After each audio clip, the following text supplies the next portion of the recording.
여러분 안녕하십니까? 12월 28일 굿모닝 MBN 시작합니다. 먼저 오늘의 주요 뉴스입니다. 오늘 코로나19 신규 확진자는 어제보다 조금 적은 4,000명대 초반을 기록할 것으로 보입니다. 위중증 환자와 사망자 수는 여전히 높은 수준으로 나타나는 가운데 정부는 오는 금요일 거리두기 연장 여부를 발표합니다. 식약처가 화이자사의 먹는 치료제 팍스로비드에 대한 긴급 사용 승인을 했습니다. 정부는 100만 4천 명분에 대한 선구매 계약을 추진하고 있는데 이르면 다음 달 중순부터 사용할 수 있을 전망입니다. 코로나19 방역으로 피해를 본 소상공인에 대한 방역지원금 지급 첫날인 어제 약 24만 명에게 100만 원씩이 지급됐습니다. 자영업자들은 100만 원 대신 방역정책부터 수정하라며 소등 시위를 벌였습니다. 이재명 더불어민주당 대선 후보와 이낙연 전 대표가 국가비전통합위원회를 출범하고 투톱 체제를 공식화했습니다. 윤석열 국민의힘 대선 후보는 성남 대장동을 찾아 특검을 받으라며 이 후보를 압박했습니다. 자가용이나 렌터카로 손님을 태우는 불법 택시 영업, 이른바 콜뛰기를 해온 일당이 무더기로 적발됐습니다. 피의자 중 상당수는 강도와 절도 등 강력범죄 전과가 있었는데 승객들이 불법 영업에 이어 2차 범죄 위험에 노출됐다는 불안이 큽니다. 오늘 서울의 아침 기온은 영하 6도, 한낮에는 4도까지 오르며 평년 기온을 회복할 전망입니다. 금요일인 31일부터 강한 바람과 영하 10도 안팎의 강추위가 찾아옵니다.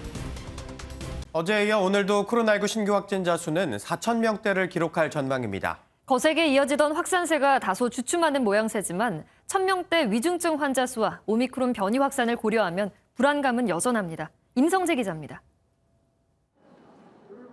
서울의 한 야외 선별검사소 앞. 검사를 받으려는 시민들의 행렬이 부쩍 줄었습니다. 신규 확진자 수도 20일 만에 4,000명대로 떨어졌는데 어제 오후 9시 기준 양성 판정을 받은 사람은 3,539명으로 집계됐습니다. 자정까지 집계가 이뤄진다는 점을 고려하면 오늘도 4,000명대 초반을 기록할 전망입니다. 다행히도 날로 치솟던 하루 확진자 수는 주춤하는 모습을 보이고 있고 병상 대기자도 1천여 명에서 200여 명대로 줄었습니다. 하지만 긴장을 늦추긴 아직 이릅니다. 위중증 환자 수는 1,078명으로 일주일째 1,000명대인데다 사망자 수도 하루 새 55명이 늘어나며 아직 증가세입니다. 또 국내 오미크론 변이 감염자가 49명으로 역대 최다를 기록했고 충남을 제외한 전국 16개 시도까지 번지고 있습니다. 굉장히 빠른 속도로 아마 비율이 높아질 것으로 보여요. 한 달, 두 달 이내에 90% 이상 우세종이 될 가능성도 높기 때문에 선제적으로 2주 정도는 더 연장하는 것이. 정부는 확산 추이를 지켜본 뒤 이번 주 금요일 거리두기 연장 여부를 결정할 방침입니다. 논란이 된 청소년 방역 패스 시행 여부는 내년에야 결정될 것으로 보입니다. 교육부는 관련 단체, 관련 부처 간 협의가 진행 중이라며 조정안 발표 시기는 결정되지 않았다고 밝혔습니다. MBN 뉴스 임성재입니다. 영국에서 일일 확진자의 90%가 오미크론임이 확인됐습니다. 이스라엘에서는 변이 확산에 대응하기 위해 의료진에게 백신 4차 접종 실험이 시행됩니다. 이상엽 기자가 보도합니다. 영국에서는 매일 10만 명 안팎의 확진자가 발생하고 있습니다. 대부분이 오미크론 변이 감염자로 확인됐지만 잉글랜드에 당장은 추가 방역 규제가 시행되진 않을 예정입니다. We think some 90% of cases now across England are this new Omicron variant, but there will be no further measures before the new year. 스코틀랜드와 웨일스, 북아일랜드는 지난 26일부터 모임 인원을 제한하는 등 방역을 강화했지만 지역마다 다른 기준에 혼란스럽다는 반응도 있었습니다. I'm slightly bewildered. I've come over from Scotland, so everything's different. 한편 이스라엘에서는 의료진을 대상으로 코로나19 백신 4차 접종 시험을 시작했습니다. Well, I'm excited to be the first person apparently in the world who got the fourth booster of the COVID vaccine. That this fourth booster really provides protection against the Omicron, which is. 이스라엘 보건부는 오미크론 변이의 빠른 확산을 이유로 부스터샷 접종 간격을 5개월에서 3개월로 줄인다고 발표하기도 했습니다. MBN 뉴스 이상엽입니다.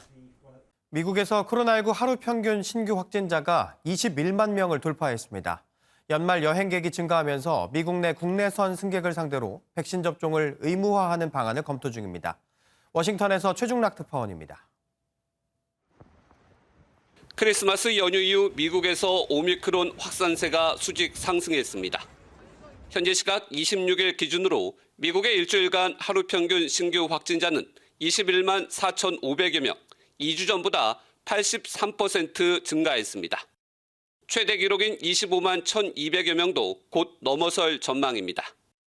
바이든 미국 대통령은 주지사들과의 코로나 회담에서 코로나 확산 방지를 위한 연방정부의 적극 지원을 약속했습니다. My message to the governor is simple. If you need something, say something. And we're going to have your back in any way we can. 오미크론 폭증에도 기대 섞인 전망이 나왔습니다. 파우치 미국 국립알레르기 전염병 연구소 소장은 코로나19 확진자가 앞으로 더 증가하겠지만 남아프리카 공화국처럼 호전될 것이라고 밝혔습니다. 그러면서도 확산세는 막기 위해 규제를 검토해야 한다고 제안했습니다. 파우치 소장은 연방정부가 여객기 국내선 승객을 상대로도 백신 접종을 의무화하는 방안을 고려해야 한다고 말했습니다. 현재 항공기로 입국하는 외국인을 상대로 한 백신 접종 의무화를 국내 여객선으로 확대해야 한다는 겁니다. 파우치 소장은 미국에서 신규 확진자가 50만 명에 이를 것이라고 말하면서도 남아공처럼 급격히 상황이 호전될 것이라고 밝혔습니다. 미국에서 기대와 우려가 엇갈리는 모습입니다. 워싱턴에서 MBN 뉴스 최중락입니다. 식품의약품안전처가 화이자사가 개발한 코로나19 먹는 치료제 팍스로비드의 긴급 사용 승인을 결정했습니다. 정부는 내년 중순까지 화이자와 머크사의 먹는 치료제 100만 명분을 도입하겠다는 계획입니다. 조동욱 기자입니다. 국내 승인을 받은 화이자사의 팍스로비드는 머크사 치료제 몰누피라비르보다 중증화 진행 예방 효과가 훨씬 뛰어납니다. 그런 감염 예방 효과는 89% 정도를 지금 차지한다고 되어 있습니다. 그리고 상당한 중증 예방 효과를 보이는데 지금 기대하기로는 상당한 많은 그 중증 예방 효과를 발휘할 수 있을 거라고 이렇게 판단하고 있습니다. 정부가 확보한 먹는 치료제는 화이자사 제품 36만 명분과 머크사 제품 24만 4천 명분으로 총 60만 4천 명이 사용할 수 있는 분량입니다. 이에 더해 정부는 내년 1월 중순까지 40만 명분을 더 추가 확보할 계획입니다. 경구용 치료제 100만 4천 명분에 대한 선구매 계약을 추진하고 있습니다. 초도 물량 확대와 도입 일정 단축을 위해서 제약사와 긴밀하게 협의하고 있습니다. 먹는 치료제의 경우 환자가 직접 재택에서 복용할 수 있어 지난 2009년 신종플루 유행을 종식시킨 타미플루와 같은 역할을 할 수 있을 것으로 기대됩니다. 다만 코로나와 인플루엔자는 전혀 다른 바이러스고 먹는 치료제 역시 임상 결과가 완전하지 않아 부작용이나 변이 바이러스 등에 취약할 가능성 역시 배제할 수 없습니다. 긴급 사용 허가라는 거는 부작용이나 다소 정보가 부족하더라도 급하게 일단 쓰는 것이 중요하다고 해서 허가해 주는 거기 때문에 새로 나온 약물이라 불확실성이 여전히 있다는 거죠. 특히 오미크론 변이에 대한 실험 결과가 아직 제출되지 않았고 부작용에 대한 연구도 더 필요해 상황을 좀 더 지켜봐야 한다는 지적입니다. MBN 뉴스 조동욱입니다. 이르면 다음 달 국내에 들어올 먹는 코로나19 치료제 팍스로비드는 청소년이나 임신부도 복용할 수 있는 걸까요? 어떤 점을 주의해야 하는지 정주영 기자가 정리했습니다. 화이자사의 먹는 치료제 팍스로비드 투약 대상은 고령이거나 기저질환이 있어 중증으로 악화할 위험이 큰 경증 중등증의 성인입니다. 청소년은 12살이 넘고 체중이 40kg을 초과해야 복용할 수 있습니다. 임신부도 먹는 치료제를 투여할 수 있습니다. 다만 약물 복용의 유익성이 유해성보다 높다는 의료진 판단이 있어야 하고 출산 뒤 복용했다면 수유는 중단해야 합니다. 백신 접종 뒤 돌파 감염이 이뤄진 환자도 투여할 수 있지만 중증의 간이나 신장장애 환자에겐 권장되지 않습니다. 또 고지혈증 또는 통풍이나 협심증 환자가 팍스로비드를 복용하려면 기존에 먹던 약을 일시 중단해야 합니다. 약값은 63만 원으로 예상되는데 정부가 구매 환자에게 무료로 공급합니다. 전문가들은 긴급 사용 승인을 받은 치료제인 만큼 부작용을 배제할 수는 없지만 대부분 가벼운 증상이라고 설명했습니다. 약물을 투여했던 군에서 유약군에 비해서 빈도가 더 증가하는 것으로 보였던 부작용에는 설사, 오심, 미각 이상과 같은 부작용이 있었습니다. 정부는 팍스로비드 복용 뒤 부작용이 생겼을 경우 피해 보상 절차를 신청할 수 있다고 밝혔습니다. MBN 뉴스 정주영입니다. 정부가 어제부터 320만 소상공인에게 방역지원금 100만 원을 지급하고 있습니다. 자영업자들은 100만 원 대신 방역 정책부터 수정하라며 소등 시위를 벌였습니다. 민경영 기자입니다. 저녁 장사 시간이 코앞인데 식당의 간판불이 갑자기 꺼집니다. 자영업자들이 오후 5시부터 밤 9시까지 간판불을 끄고 영업하는 소등 시위입니다. 제 주변에는 지금 분신 시도해보겠다. 사람만 모아달라 그러는 사람들도 있어요. 우리 소상공인들의 어려움을 좀 알아주십사 해서 시작을 하게 됐어요. 자영업자 약 120만 명을 회원으로 두고 있는 자영업자 단체가 집단 행동에 나선 건데 시위는 오늘도 이어집니다. 자영업자들은 정부가 어제부터 지급하기 시작한 방역지원금 100만 원에 대해서도 턱없이 부족한 지원이라고 못 박았습니다. 손님은 10만 원 벌금, 업주는 150만 원에서 300만 원 벌금. 이게 어떻게 공정합니까? 100만 원 주는 것보다요.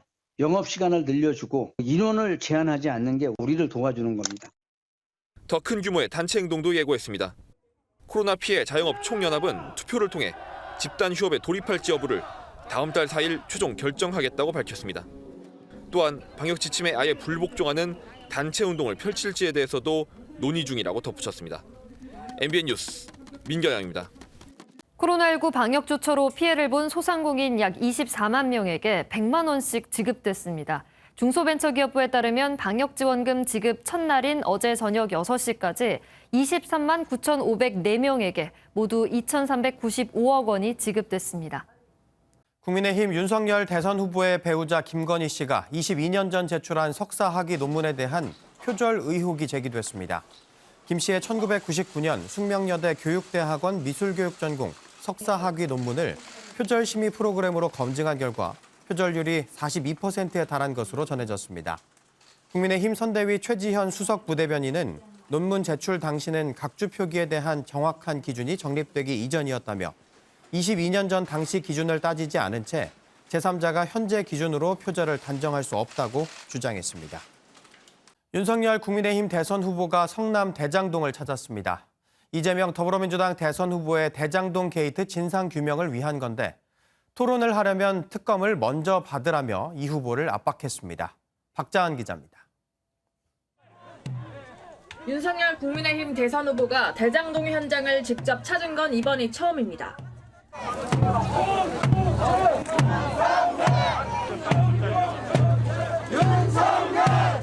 지지자 수백 명의 현장 주민들까지 몰린 가운데 윤 후보는 이번 선거는 부동산 심판 선거라며 진실 규명의 해법은 특검이라고 외쳤습니다.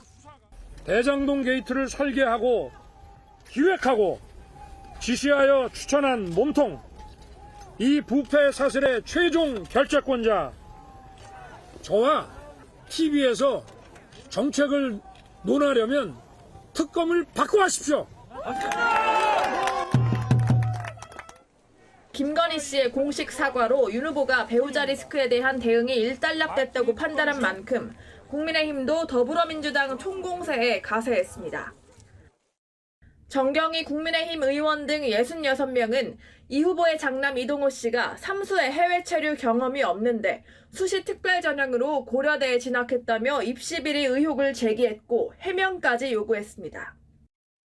이에 민주당은 이 씨 합격 전형은 수시 논술 일반 전형이고 재수했다며 허위 사실 유포 혐의로 국민의힘 의원에 법적 대응할 것을 밝혔습니다.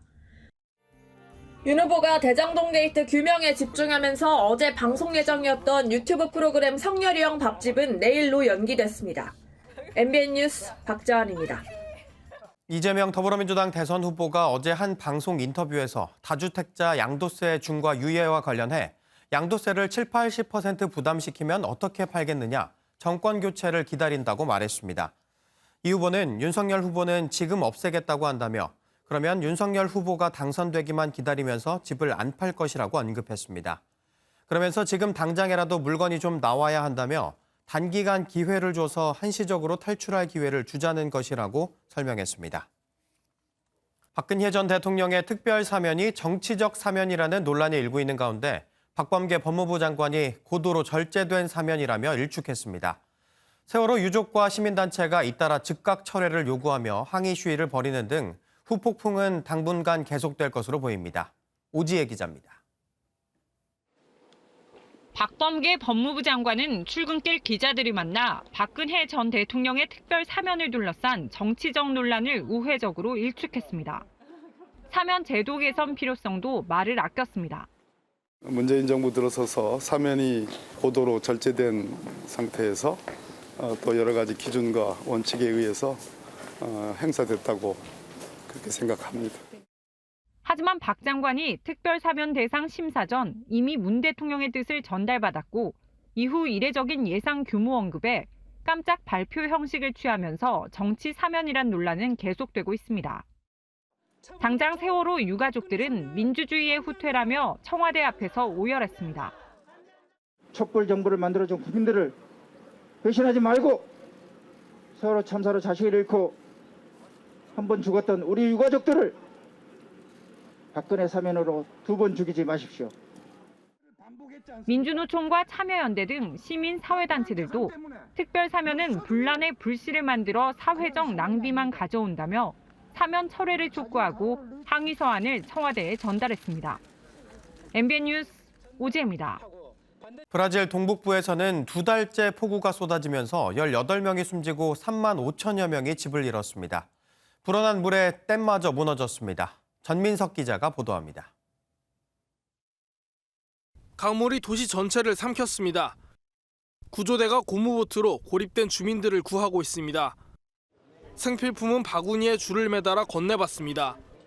Próxima ponte tá uma loucura lá, tá um mar, ondas quase 2 metros de altura. 한바탕 흙탕물이 쓸고 간 마을에 남은 건 부서진 가재 도구뿐입니다. Nem tem mês que eu comprei aqui já vi essa chuvada aí para querer escorraçar a gente daqui, né? 브라질 동북부에 2달째 호우가 쏟아지고 있습니다. 아열대 저기압의 영향으로 이달에만 250mm가 내렸는데 평년보다 6배는 많은 양입니다. 이번 비로 지금까지 18명이 숨졌고 3만 5천 명이 집을 떠나야 했습니다. 바이아주에선 불어난 물을 견디지 못한 댐 2곳이 같은 날 잇따라 무너지기까지 했습니다. 댐 붕괴로 사상자는 보고되지 않았지만 물에 잠겨 비상사태가 선포된 도시는 70곳이 넘습니다. MBN 뉴스 전민석입니다. 중국이 신장 웨이우얼 자치구 1인자를 전격 교체했습니다. 서방의 인권 탄압 공세 때문일까요? 정작 중국 정부는 신장 주민들의 일상을 수시로 공개하며 아무 문제 없다고 강조하고 있습니다. 베이징 윤석정 특파원입니다. 밝은 모습으로 과일을 따고 손질하는 사람들. 일과 전 안전 교육도 받고 동료와 논의하며 업무에 집중합니다. 중국 정부가 공개한 신장의 노동 환경입니다. 我们新疆根本就不存在什么强迫劳动这种行为。指责新疆存在所谓强迫劳动问题是纯属凭空捏造。 중국은 이처럼 연일 신장 주민들의 실제 모습을 보라며 미국 등 서방의 인권 탄압과 강제 노동 주장에 맞불을 놓고 있습니다. 이런 가운데 인권 탄압 논란의 중심에 있던 천취안거 신장 웨이우얼 자치구 당서기가 전격 교체돼 그 배경에 관심이 쏠립니다. 일각에선 중국이 서방 세계의 압박에 부담을 느낀 것 아니냐는 관측이 나옵니다. 티벳 자치구 당서기도 여기만 시진핑 주석의 측근인 천전석이 후임으로 정통 과학관료 출신인 마싱루이가 왔는데 강압 통치 이미지와는 거리가 있기 때문입니다. 하지만 중국 정부가 지금껏 신장 문제에 대해선 전혀 타협하지 않았다는 점에서 이번 인사가 신장에 대한 장악력을 더 높이려는 의도가 있다는 분석도 나옵니다. 물러난 천전석이의 정치국 상무위원 승진설이 제기되는 배경입니다. 베이징에서 MBN 뉴스 윤석정입니다.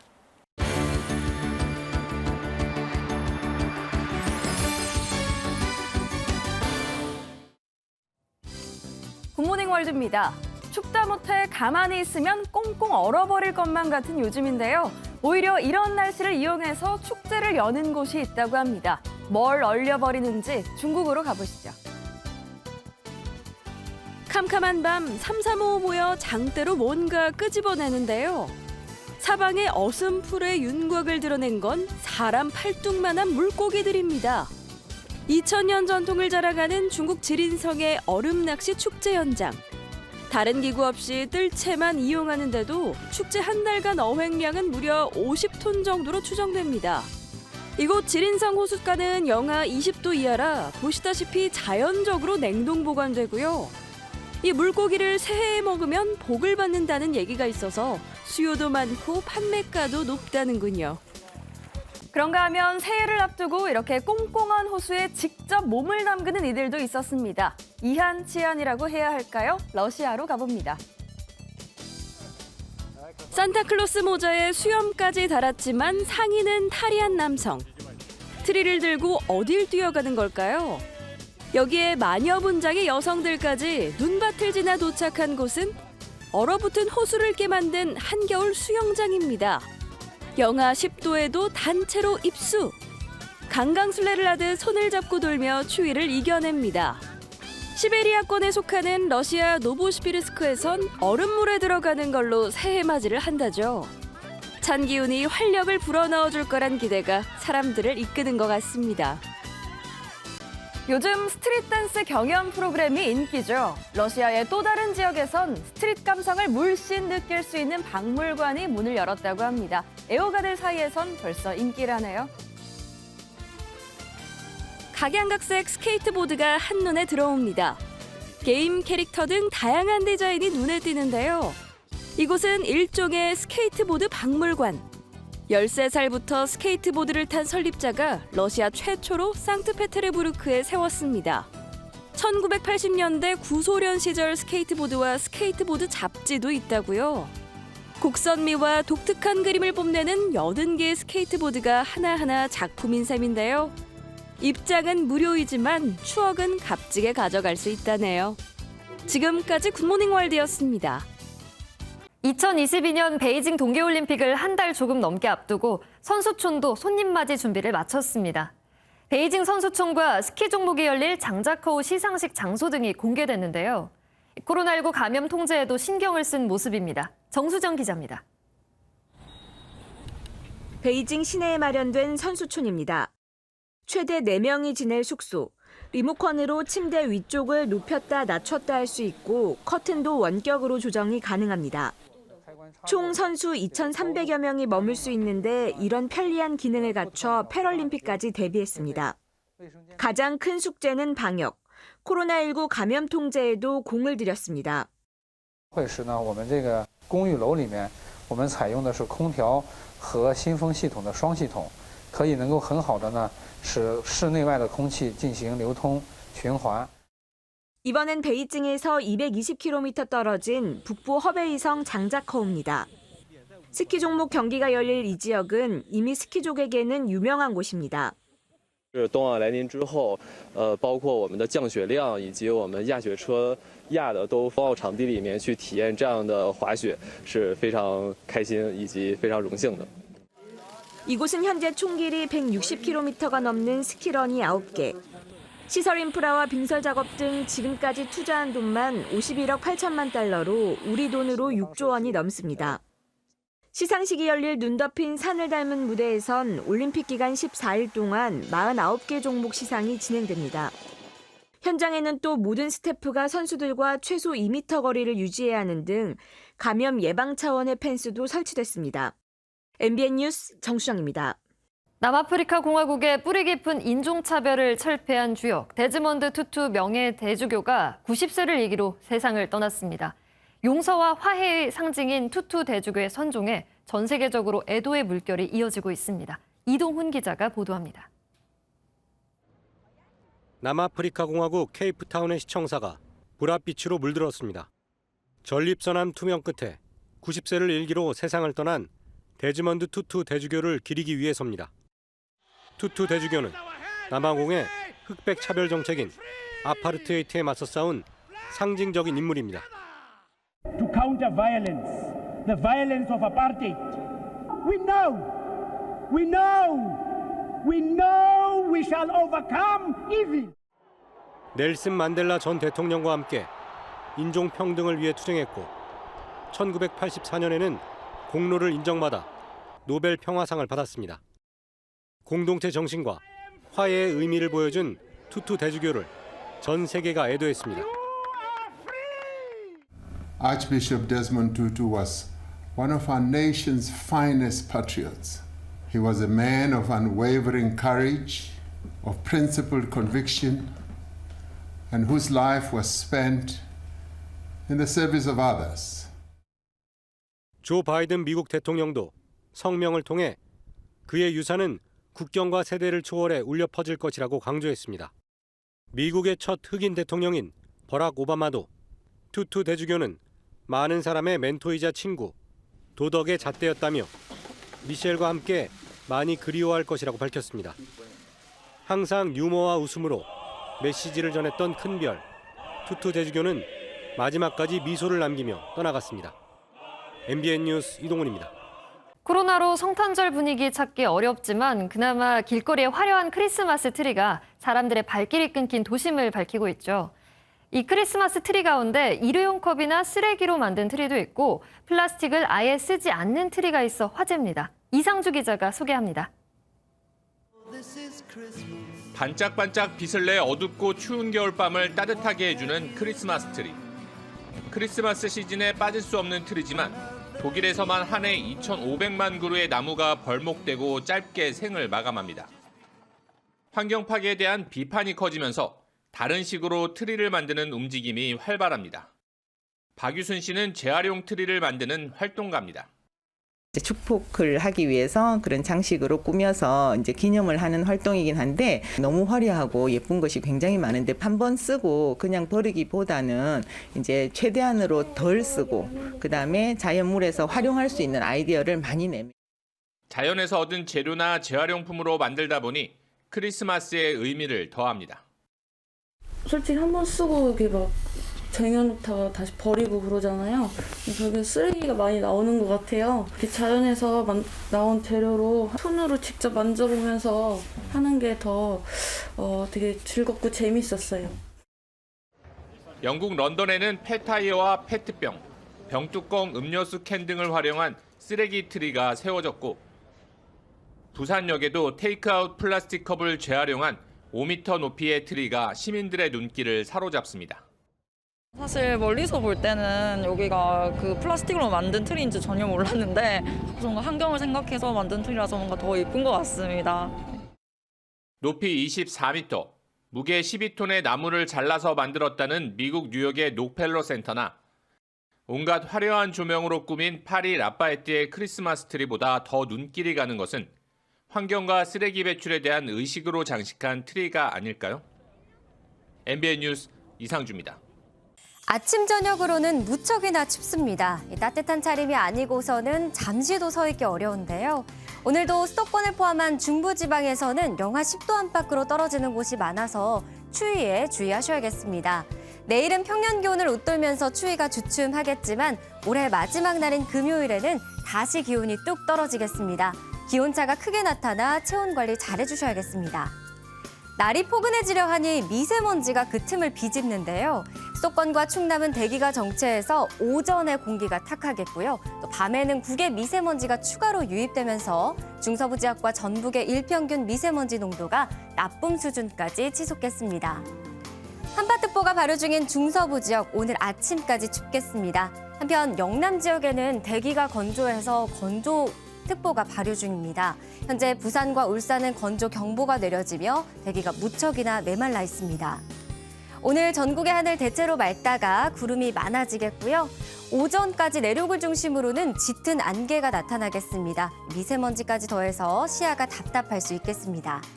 현재 기온은 서울이 영하 8.4도, 광주가 0.8도, 부산은 영하 0.5도로요. 어제보다 2도에서 많게는 10도가량이나 높습니다. 한낮에는 서울이 3도, 청주 5도, 대구와 창원이 7도로 어제와 비교하면 기온이 5도 이상으로 크게 오르겠습니다. 내일 중서부 지역에는 약한 비 또는 눈발이 날릴 수가 있겠습니다. 대체로 맑은 한 주가 이어지겠습니다. 날씨였습니다.